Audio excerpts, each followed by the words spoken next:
We all know there are a million different ways to make a living, but on this show, we are curious about those businesses that you might not know about. We're going to take a deep dive every week and talk to a successful person in their field to learn about how they got their start and how they continue to make it in their space. Join me and learn more about the business of.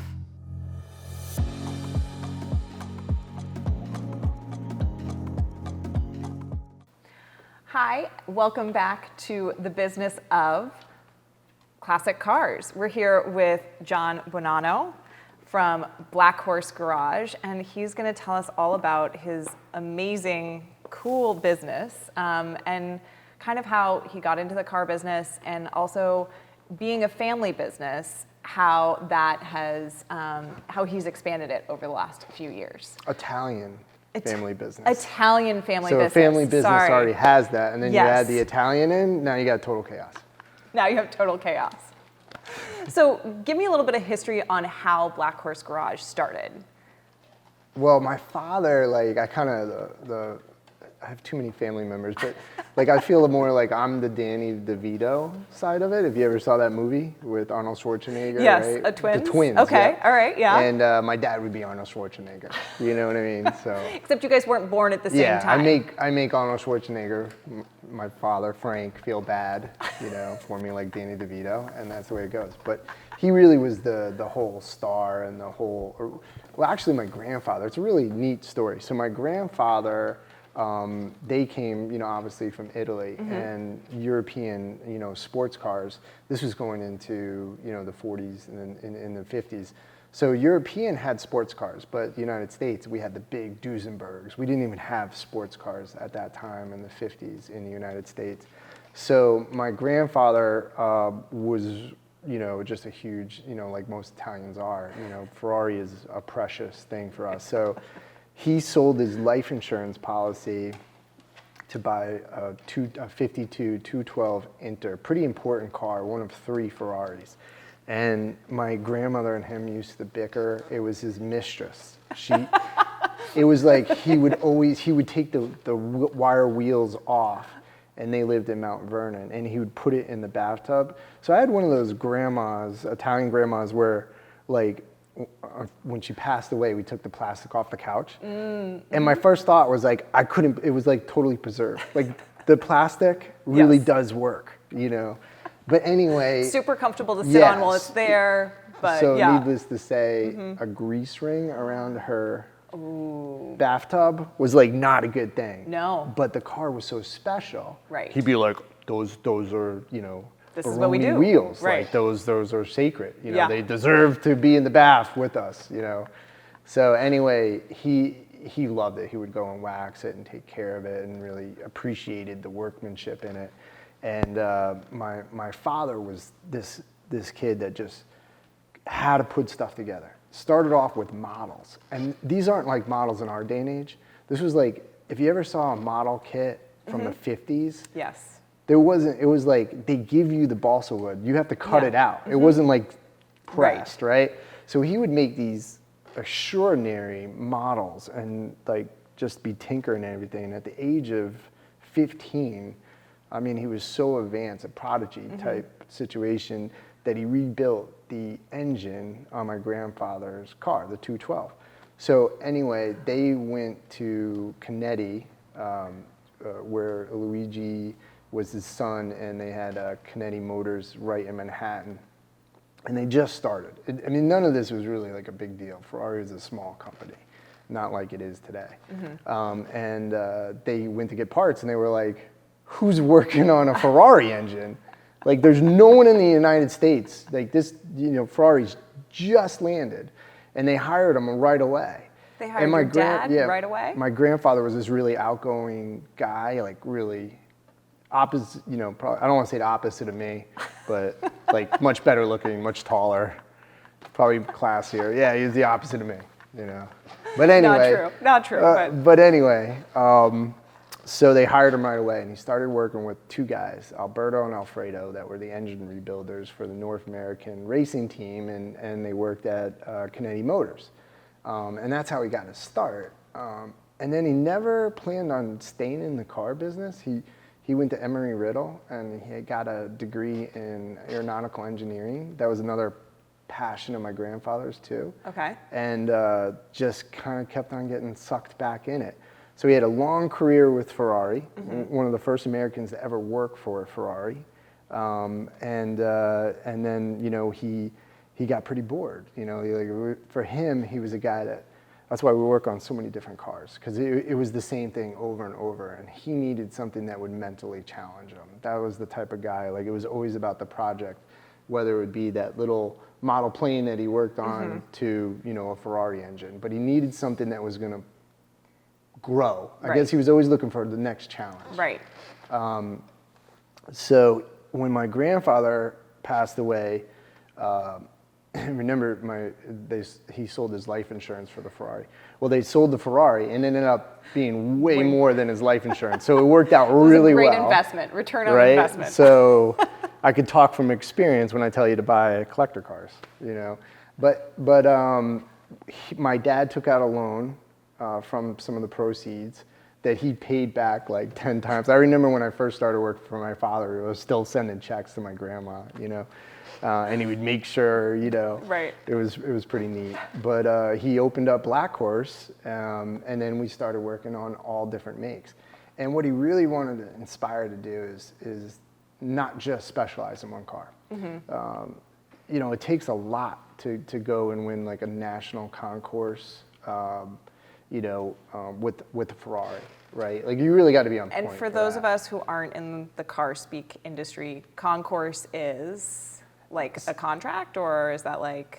It's like a big show. Okay. So the biggest one in the world, which is probably debatable, would be like Pebble Beach. You ever heard of the Yes, Pebble I have. Beach show? Yes. So those type of concours. Okay. Some of the national meets, like the Ferrari shows and the Porsche shows, those are probably a little bit more critical because they specialize in certain makes.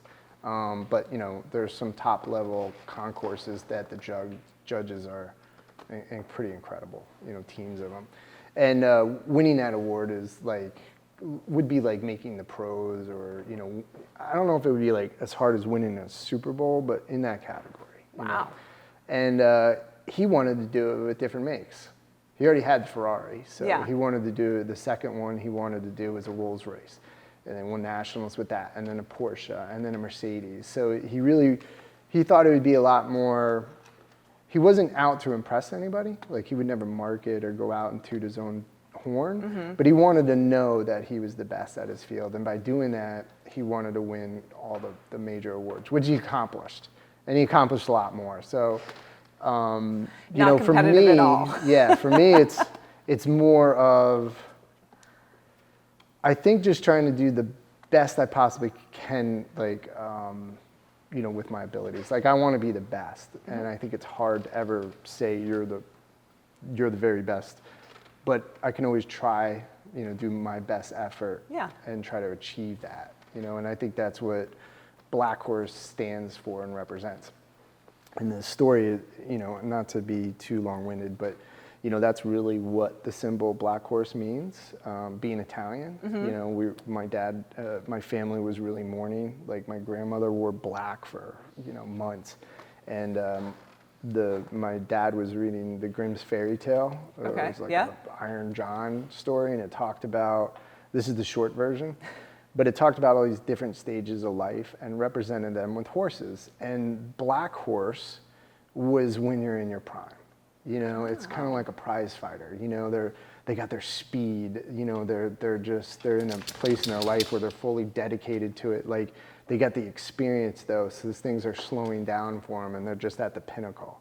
And my dad kind of felt like he got to that point, and that's why he wanted to call it, you know, Black Horse Garage, because he always wanted to work towards, you know, trying to be at that level in life. That's a cool. And in cars, I guess. That's a cool story. Yeah, it's a cool story. I mean, for the naming, I mean, obviously names are very personal, but like, that's cool. Yeah, and again, I didn't think of it, but I could tell it better than he can.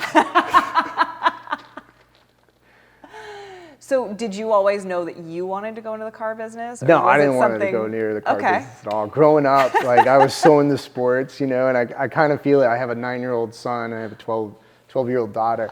And like, I really want them, you know, I really want them to be in sports that I played, Right. you know, and they have different interests. And that's great. That, you know, but my dad really wanted me to kind of go into cars, and I had sports interests. And I related doing the shop. And my family was old school, so it was like, you know, when we had days off at school or something like that, they wanted to instill a work ethic. So Yeah. I'd have to go to the shop. And I don't know how you were when you were a little kid, but like like an 8-hour day seemed like a month, Yes, right? Like it was very long. Like that, and I remember just sweeping in the shop and like, you know, getting like grease and everything under my fingernails and being like, when are we going home, Dad? Or do I have to go When's to the lunch? shop? You know, I mean, it was really cool when your dad would pull up, like, you know, Testarossas were really popular. I'm, you know, from the 90s, and your dad Right. would be pulling up and your buddies are all there and he's in a Testarossa, everyone's going nuts. You Right. know, that stuff was really cool. Perks of the job. Yep. And then I went out after college and kind of did my own thing, and I got married, and my dad was like, you know, what am I going to do now with this company? Like, you know, like we worked so hard, and, you know, would you have any interest taking it over? And that's how, you know, everything, you know, fell into place. Cool. And at that time, like, I started really understanding how cool the industry is. But the industry took a totally different turn too, you know, where it became where when he was working on cars, it was guys that just wanted to drive these things and use them. And then as the value of them increased, it became where we were like curators instead of just working, you know, a service shop. Right. And I want to get more into that in a little bit, but with the transition of you taking over from your dad, was that an easy transition, or did you guys butt heads a little bit? Oh my gosh, that was chaos. Yeah, so the beginning part was easy until like I started getting more comfortable, you know, and that would, you know, I'll blame it on the red horse in me. So the red horse is that guy that knows it all, piss and vinegar. Yep. You know, I had to learn things the hard way, you know, instead of listening to my father as I should have.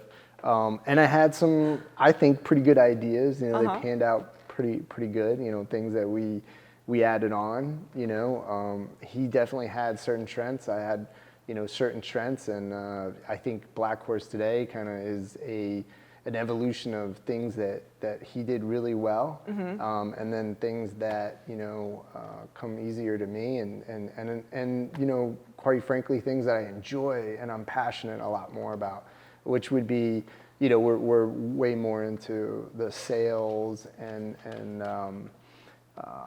you know, kind of building off his legacy in a branding regard. Yeah. And less restoration, because we really need, you know, more people that have his mechanical aptitude. Right.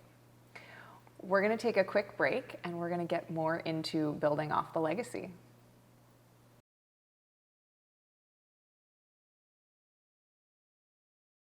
Welcome back to the Business Of. We've got John here from Black Horse Garage, and we are going to talk about where the classic and collector car industry has gone since you've really started in the business. Can you tell us a little bit more about how it's changed so much since your dad had started his shop? Yeah, it's a radical change, and I think the best way to describe it is it's like a new form of art collection. Yeah. Where, you know, throughout the, you know, hundreds of years, people have been collecting beautiful sculptures and paintings, and now cars, which is this up and coming, you know, industry. It's really a baby industry, you know, maybe 30 years old, and then the value of these cars have gone up in such huge amounts that it's really become, you know, where you're taking care of multi-million-dollar cars. Like, we have $40 million worth of vehicles in the facility. And I remember when I first started working for my father, you know, 15 years ago, we had some pretty important cars. And like, I would tell my dad, like, how amazing would it be if we had $1 million car? You know, and since then, we've had a car that was over $45 million that we restored. Whoa. And when you get to that number, now it's just like, you know, and you could really see it when you work with these things. They really are pieces of art. You know, the craftsmanship was just incredible. Yeah. And that when you get to spend time with a vehicle that was handcrafted to the level that some of these people did it, that's where you get so passionate about what you're doing. And the industry is just, blown up. I mean, Barrett-Jackson was just a couple weeks ago. The market, even, in the current pandemic, was up 22%.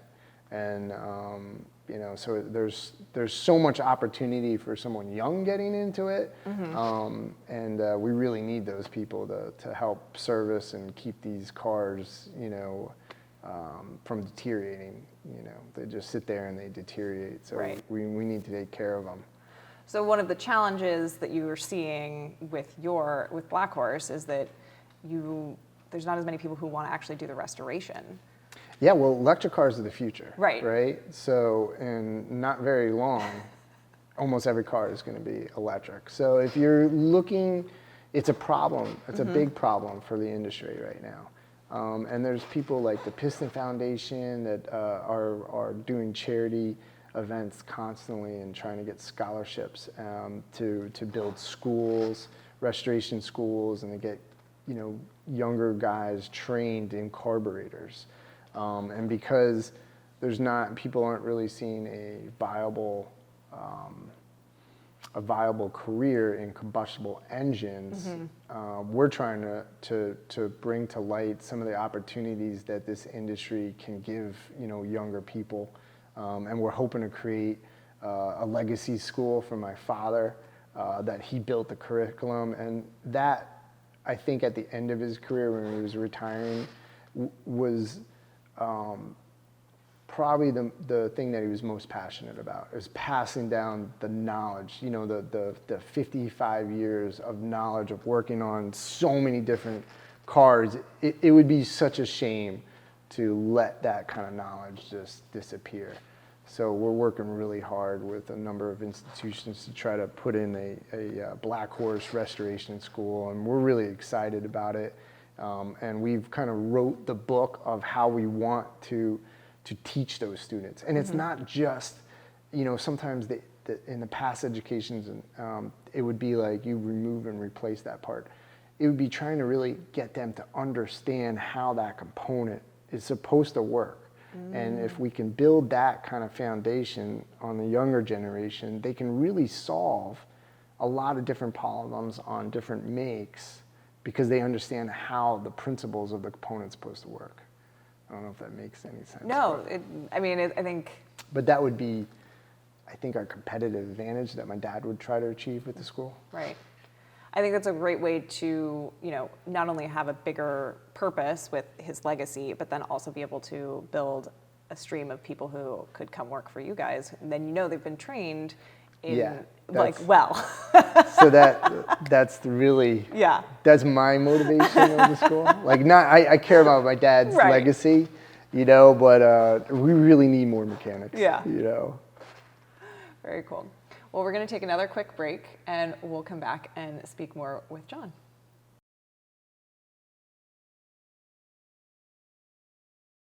Welcome back to The Business Of with John Buonanno from Black Horse Garage, and we are going to continue talking with him about the amazing story of this legacy company that his father has built, and he is now continuing.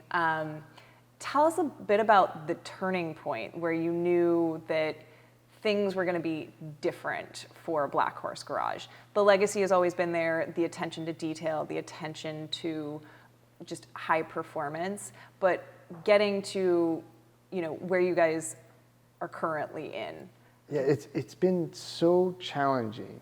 And one of the things that me and my dad, at home would talk about was not being vulnerable in the aspect, like my dad's analogies are always food related. He loves food. He's a great chef too.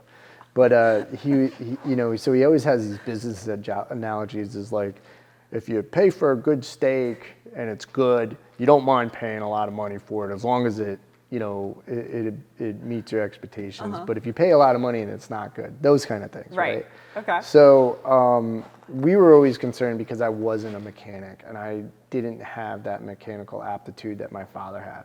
So it was like we're vulnerable in that area. And then when he got older, he's in his 80s now, and it was time for him to retire, we really saw a huge difference with his presence of training and being there. There was a pretty big shift. So we knew we had to try to re-identify the company and take it into a different direction. We were very restoration. We didn't do very much sales or these other avenues that we're trying to grow in. Yeah. And we've just hit the turning point for us. We went from our older facility that wasn't really designed to handle public coming in to this new facility, which we got to lay out in the vision of what we're re-identifying to. It's been a huge shift, because we're known so much for restoration, and there's such a demand for restoration, and we want to meet that demand and do it at the highest level, but it's so hard to find the craftsmen like my father, because they're a dying breed. Right. So that's been a huge challenge to, really, and a scary one, because we're completely relying on areas that weren't our strong points and growing them. And it's really working out for us, but it's a lot of hard work and a lot of sleepless nights. So taking some risks, but it sounds like some of them have paid off. Big risks. That's good. Big risks. Yeah. We went all in. We were in the pandemic, and I kind of really felt like it's time to lay all the cards down and either go home or go big. And getting older.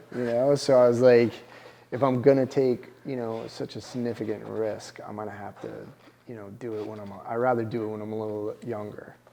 So makes sense. I feel like we've gotten to the top of the hill. We're starting to kind of go down. All right. But I going up that hill, I think there was, in the pandemic and then in the move of this new facility, which is huge. It's huge. Right. It's huge, people, but it's amazing. And the cars are amazing. Yeah, you should come down and check it out.